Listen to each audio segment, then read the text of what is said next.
Students, standard 9 के batch में हमने chapter number 5 introduction to Euclid's geometry ये हमने स्टार्ट किया था, हमारा कंटिन्यू था। ठीक है, उसमें डेफिनेशंस क्या होती है, एक्सियोम्स क्या होते हैं, पोस्टुलेट्स क्या होते हैं। यूक्लिड्स ने जो थोड़ी बहुत डेफिनेशन दी थी वो, उसने जो एक्सियोम्स दिए थे वो, ठीक है, और उसके पोस्टुलेट, थ्योरम, वो सब कुछ हमने आगे पढ़ लिया था, वो सब कुछ हमने आगे पढ़ लिया था। अब हम करेंगे एक्सरसाइज 5.1।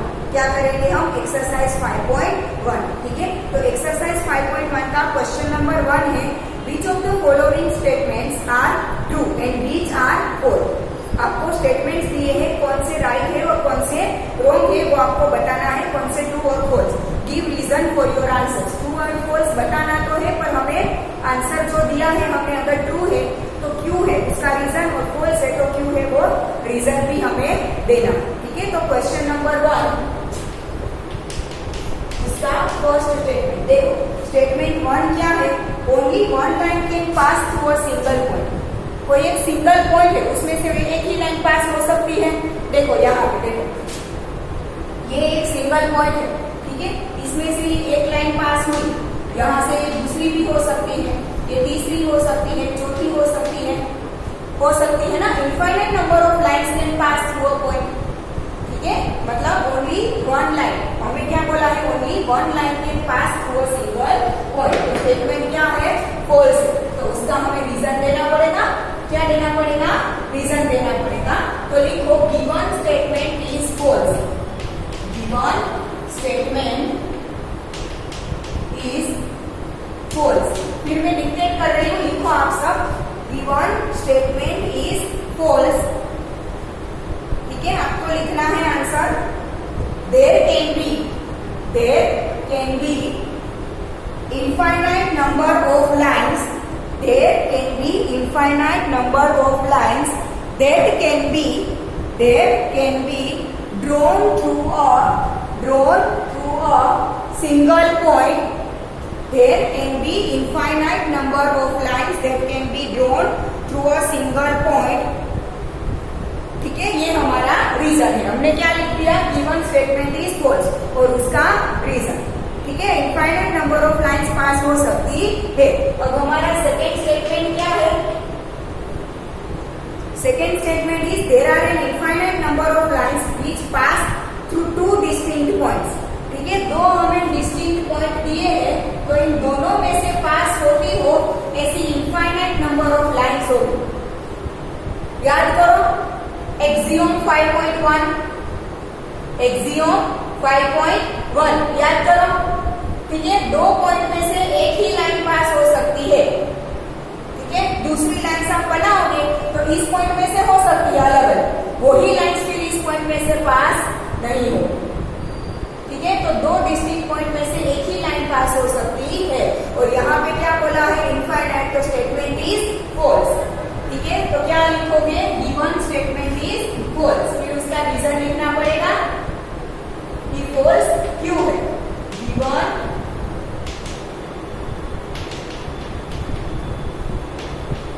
Statement is false. ठीक है, अब उसका रीजन में डिक्टेट कर रही हूँ, लिखो सब। क्या लिखोगे रीजन में? एक्सियोम 5.1। एक्सियोम 5.1 क्या है? Given two distinct lines, there is a unique line that passes through them. Given two distinct points, there is a unique line that passes through them. ठीक है, यूनिक लाइन, एक ही line पास हो सकती है, और यहाँ पे तो इनफाइनाइट नंबर ऑफ लाइन्स बोला। ठीक है, तो हमने रीजन लिख दिया। लिखा ना सबने में बोला हमने एक्सियोम 5.1। ठीक है, और थर्ड स्टेटमेंट 3 क्या है? A terminated line can be produced indefinitely on both the sides. A terminated line मतलब कि line segment. Postulate 3, I think so. Yes. Postulate 2. A terminated line can be produced indefinitely. वो ही statement दिया। Terminated line मतलब कि line segment, इसे आप आगे खींचो तो इनडिफाइनाइटली आप उसे आगे लेके जा सकते हैं। ठीक है, तो क्या आएगा? Given statement is true. Given statement लिखोगे पोस्टुलेट 2, ठीक है। पोस्टुलेट 2 का स्टेटमेंट क्या है वही आपको लिखना है, लिख लोगे सब, ठीक है। पोस्टुलेट 2 मैंने लिखवाया है, उसमें जो स्टेटमेंट लिखवाया था वही स्टेटमेंट आपको यहाँ पे लिखना, क्लियर, ठीक है। Statement 4,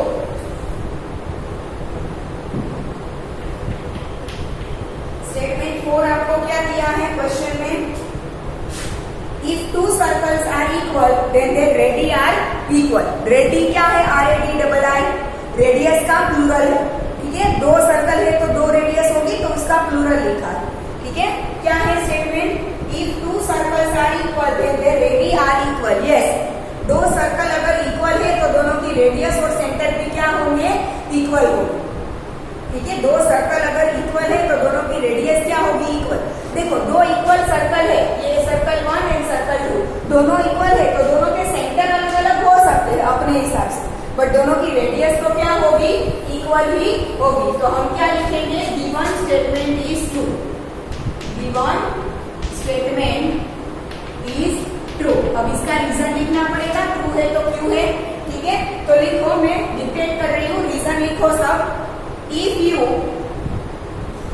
you superimpose two circles, superimpose मतलब कि एक के ऊपर दूसरा रखना।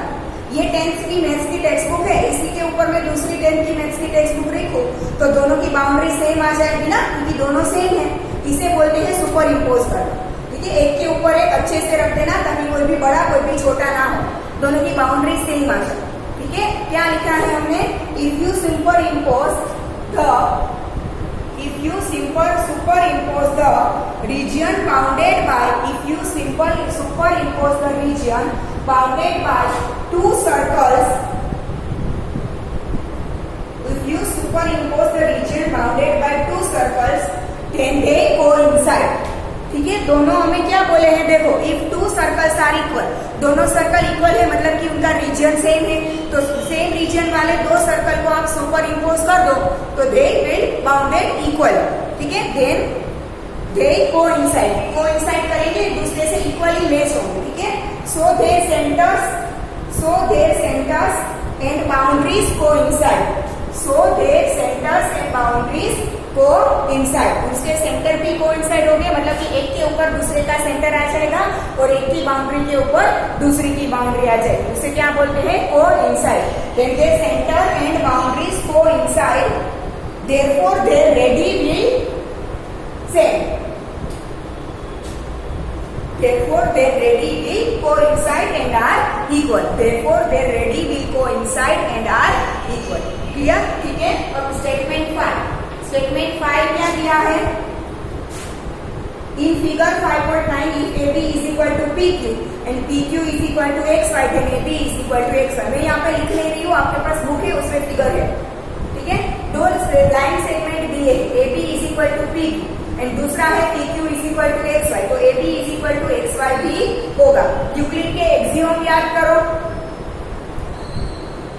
ठीक है। If two things are distinct to each other, ठीक है, एक्सियोम याद करो यूक्लिड का, एक्सियोम 1 क्या था, Euclid's axiom 1, things which are equal to the same thing are equal to one another, things which are equal to the same thing are equal to one another. हमने क्या बोला है, AB is equal to PQ and PQ is equal to XY, यही है ना, AB is equal to PQ and PQ is equal to XY, that means कि AB and XY दोनों PQ के इक्वल है, ठीक है। दोनों में PQ तो सेम है, इक्वल है, ठीक है। तो AB and XY PQ के इक्वल है, things which are equal to the same things are equal to one another, things मतलब AB and XY, they are equal to same thing मतलब PQ, then they are equal to one another, ठीक है। हम reason में क्या लिखेंगे, given statement is true, लिखो given statement is true.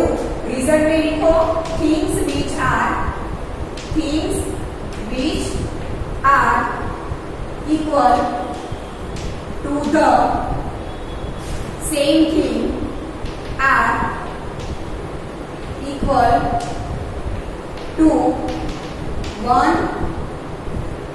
Another. क्या है ये, Euclid's axiom 1, things which which are equal to some same thing are equal to one another. Things मतलब A, B and X, Y. They are equal to same thing, that is P, Q. Then they are equal. Clear? ये हो गए पांचों statement. ठीक है, यहाँ पे statement 5 is 2 और उसका रीजन. Clear everyone? ठीक है. Then let's move to question number 2.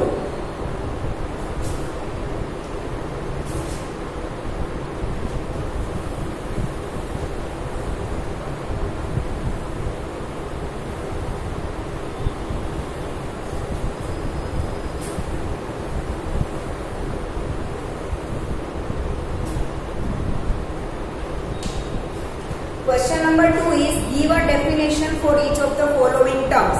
Are there other terms that need to be defined first? What are they and how might you define them? हमें 5 अलग अलग सब्जेक्ट दिए हैं, उसकी हमें डेफिनेशन लिखनी है.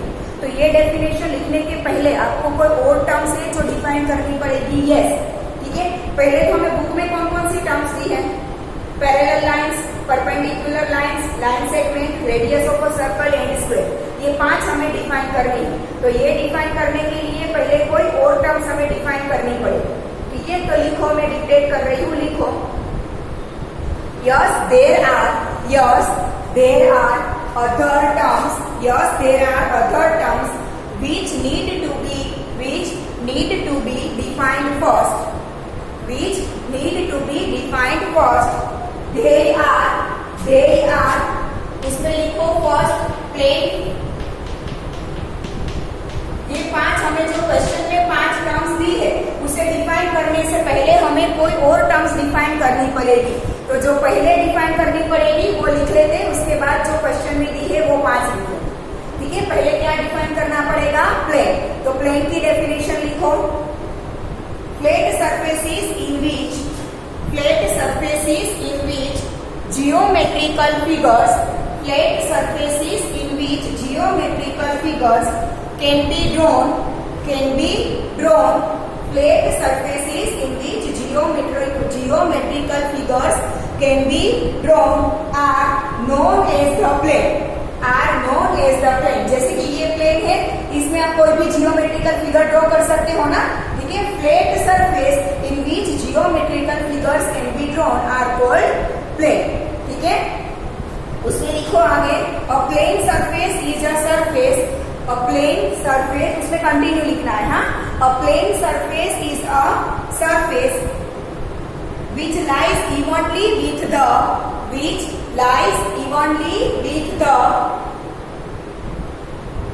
straight lines on itself. Which lies evenly with the straight lines on itself. देख लिया सबने? ठीक है, ये कहाँ पे देखा था? एक्सियम में देखा था. ठीक है, प्लेन के अंदर क्या होगी? स्ट्रेट लाइंस होगी. देखा था एक्सियम में, यूक्लिड्स के हमने 7 एक्सियम्स लिखे थे, उसमें याद है. ठीक है, अब एक प्लेन की डेफिनेशन सबने लिख ली. अब दूसरी डेफिनेशन लिखनी पड़ेगी हमें प्लेन के बाद पॉइंट की. दूसरी किसकी डेफिनेशन लिखनी पड़ेगी? पॉइंट की. पहले जो लिखनी पड़ेगी वो डेफिनेशन लिखवा रही हूँ पॉइंट की. पॉइंट की डेफिनेशन लिखो सब. A dimensionless dot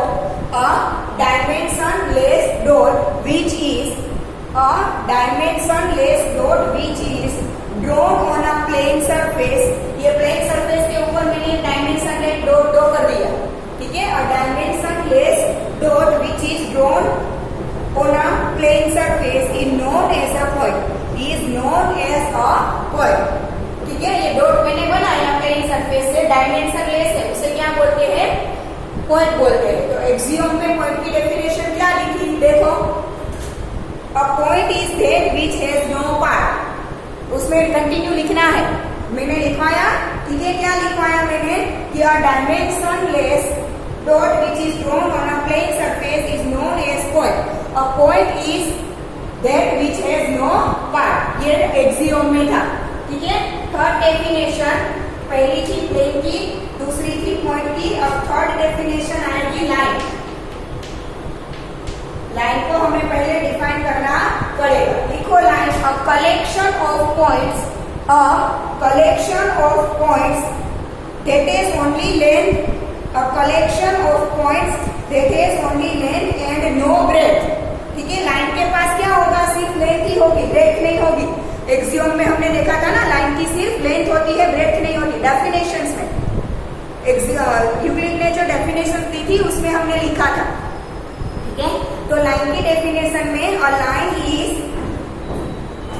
a collection of point that is only length and no breadth is known as line, is known as a line and it can be extended, continue लिखना उसमें, and it can be extended on both directions, it can be extended on both directions. A line is breathless length, a line is breathless length, उसकी breath नहीं होती, क्या होती है, सिर्फ length होती है। लाइन इज ब्रेथलेस लेंथ, ठीक है। तो हमें जो 5 क्वेश्चन में टर्म्स दिए हैं उसके पहले हमें ये 3 टर्म्स डिफाइन करनी पड़ेगी, जो हमने कर। अब जो क्वेश्चन में 5 दी है वो हम डिफाइन करेंगे, क्वेश्चन में जो 5 दी है वो डिफाइन करेंगे। कौन सी है? पहली है पैरेलल लाइंस, पहली क्या है, parallel lines. First is parallel lines. तो लिखो डेफिनेशन पैरेलल लाइंस की, डिक्टेट कर रही हूँ, आप लिख लो, ठीक है। पैरेलल लाइंस की डेफिनेशन लिखो। Parallel lines are those lines. Parallel lines are those lines which never intersect each other. Parallel lines are those lines which never intersect each other. दो लाइन आप बनाओ और वो कभी भी एक दूसरे से इंटरसेक्ट ना हो, उसे क्या बोलते हैं, parallel lines. Parallel lines are those lines which never intersect each other and are always at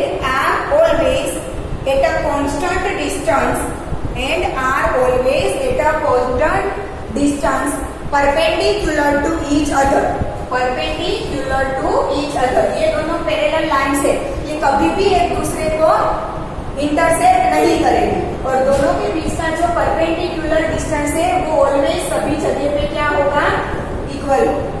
clear, ठीक है। क्या लिखा हमने, and are always at a constant distance perpendicular to each other। perpendicular lines उसमें लिखना, sorry parallel lines, parallel lines can be 2 or more, parallel lines can be 2 or more, ठीक है। ये दोनों parallel lines है, आप इसके parallel तीसरी भी बना सकते हो, इससे parallel 4th लाइन भी बना सकते हो, ऊपर भी इससे parallel बना सकते हो, ठीक है। तो parallel line 2 या उससे ज्यादा भी हो सकती है। हो गया पैरेलल लाइंस का। अब दूसरी टर्म दी है परपेंडिकुलर लाइंस, वही है ना, दूसरी टर्म क्या है, perpendicular lines.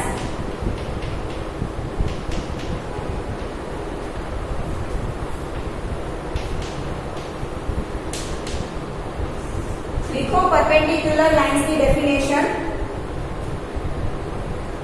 Perpendicular lines are those lines, perpendicular lines are those lines which intersect each other in a surface at right angles.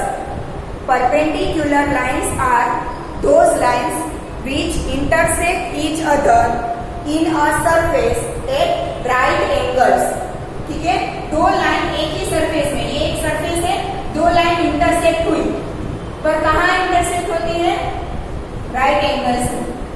ये चारों एंगल कैसे होंगे, राइट एंगल्स। तो इसे क्या बोलेंगे, perpendicular lines are those lines which intersect each other in a surface with right angles. Clear, ठीक है। अब थर्ड डेफिनेशन किसकी बोली है,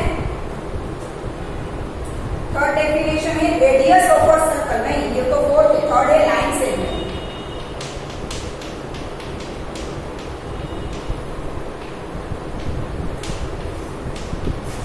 लाइन सेगमेंट लिखो, लाइन सेगमेंट की definition. when a line cannot be extend any further, when a line cannot be extend any further because of its two end points, a line cannot be extend further because of its two end points, then the line is known as a line segment. Then the line is known as a line segment. A line segment has two end points. A line segment has two end points. ठीक है, ये line segment ऐसी line है कि जो आगे extend नहीं हो सकती बिकॉज दोनों साइड एंड पॉइंट्स आ गए थे और लाइन सेगमेंट के दो एंड पॉइंट्स होंगे। ठीक है, अब फोर्थ है radius of a circle. Fourth definition क्या है? रेडियस ऑफ सर्कल वही है ना, radius of a circle. Radius of a circle लिखो definition. A radius of a circle is the line. A radius of a circle is the line from any point on the circumference. From any point on the circumference of the circle to the center of the circle. A line, a radius is a line from any point on the circumference. A radius is a line from any point on the circumference of the circle to the center of the circle. ये circle आपने draw किया, ये उसका centre है। तो circumference के किसी भी point, any point on the circumference के किसी भी पॉइंट से सेंटर को ज्वाइन करती जो लाइन है दैट इज रेडियस। ठीक है, सर्कमफरेंस के किसी भी पॉइंट से आप बना, ये सारी क्या बनेगी? रेडियस बनेगी। क्लियर? ठीक है, next fifth definition, definition 5 is square. Definition 5 किसकी लिखनी है? स्क्वायर की। लिखो, a quadrilateral in which all four sides are equal. A quadrilateral in which all four sides are equal and each of its interior angle is right angle, and each of its interior angle is right angle is called a square. ठीक है, अब quadrilateral की चार sides होती है। ऐसा quadrilateral की जिसकी all four sides are equal.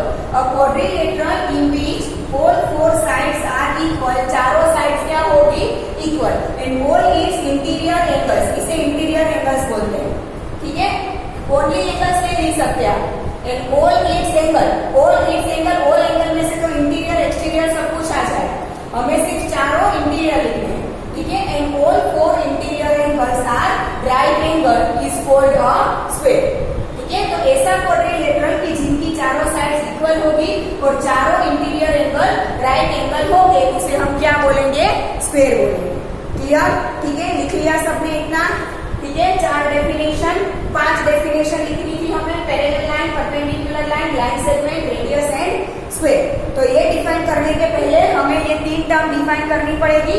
Plane क्या है, पॉइंट क्या है और लाइन क्या है, वो डिफाइन कर दी। उसके बाद हमें बुक में दी हुई 5 डिफाइन। Clear everyone? ठीक है, तो आज यहाँ तक रखते हैं। नेक्स्ट क्वेश्चन हम नेक्स्ट लेक्चर से स्टार्ट करेंगे।